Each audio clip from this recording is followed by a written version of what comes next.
आज के इस वीडियो में हम कवर करेंगे हड़प्पन साइट के क्वेश्चन से लेकर एंशिएंट वैदिक पीरियड के कई क्वेश्चंस जो प्रीवियस ईयर में आए हैं और एक बोनस। तो वीडियो को लास्ट तक देखें ताकि मिस ना हो जाए।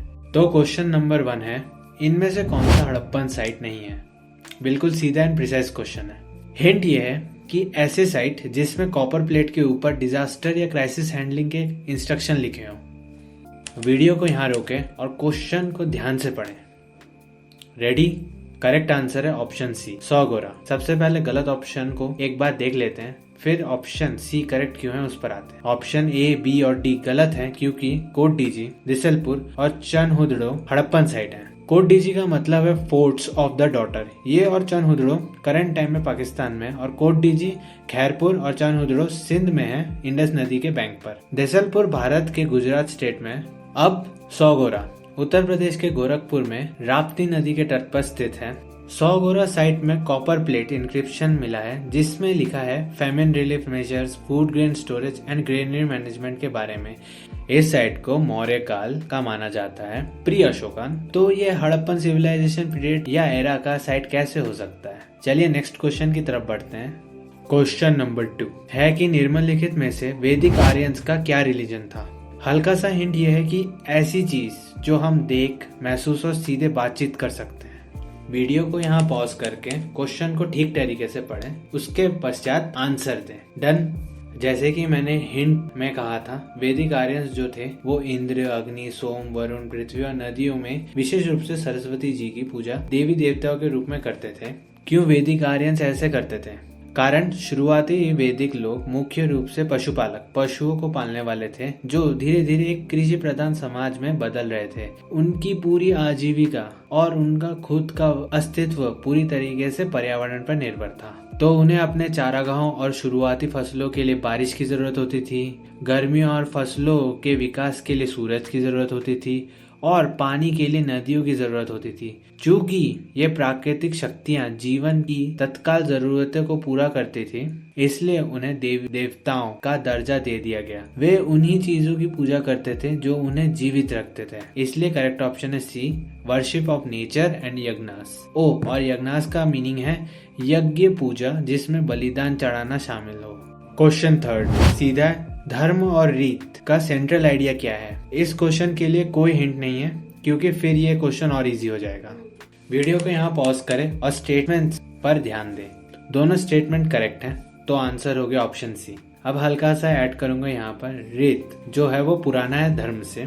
हम रीत को ऐसे समझ सकते हैं कि फिजिक्स और एस्ट्रोलॉजी से पहले वैदिक पीरियड के ह्यूमंस को एक फ्रेमवर्क की जरूरत थी कि सूरज हर दिन क्यों उगता है, मौसम एक तय चक्र में ही क्यों बदलते हैं, नदियां हमेशा नीचे की ओर ही क्यों बहती हैं। उन्हें यह निष्कर्ष निकाला कि सभी पदार्थ और ऊर्जा को एक उद्देश्य, लॉ गवर्न करता है जिसे हम ऋत कहते हैं। और धर्म का मतलब है बड़े और जटिल समाजों में ऐसी कौन सी चीज है जो लोगों को एक दूसरे की हत्या करने, चोरी करने या अपने परिवारों को छोड़ देने से रोकती है।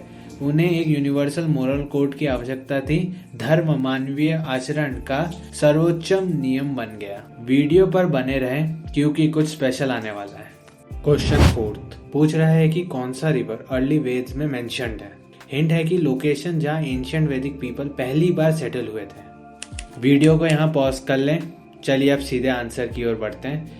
सिंधु, इंडस, रिसेंट टाइम्स में जिसे कहा जाता है, नदी का मेंशन विशेष रूप से ऋग्वेद में कई बार किया गया है। इसका मुख्य कारण यह है कि यह geographically, economic and cultural centre of early वैदिक सिविलाइजेशन था। सिंधु शब्द का मतलब क्या है? संस्कृत में सिंधु शब्द का मतलब या अर्थ महासागर या जल का विशेष भंडार होता है। तो वेद में सिंधु नदी का क्यों है इतनी बार मेंशन? दरअसल शुरुआती वैदिक समाज मुख्य रूप से पशुपालन करने वाला था, जैसे कि मैंने पिछले क्वेश्चन में भी बताया है आपको।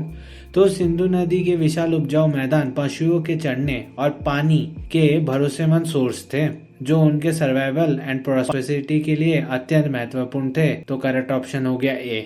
क्वेश्चन नंबर 5 निम्नलिखित 4 वेदों में से किसमें जादुई मंत्रों और टोनों का विवरण मिलता है? हिंट ये है कि वेद जो आयुर्वेद की सबसे अर्लीस्ट कंसेप्चुअल रूट है।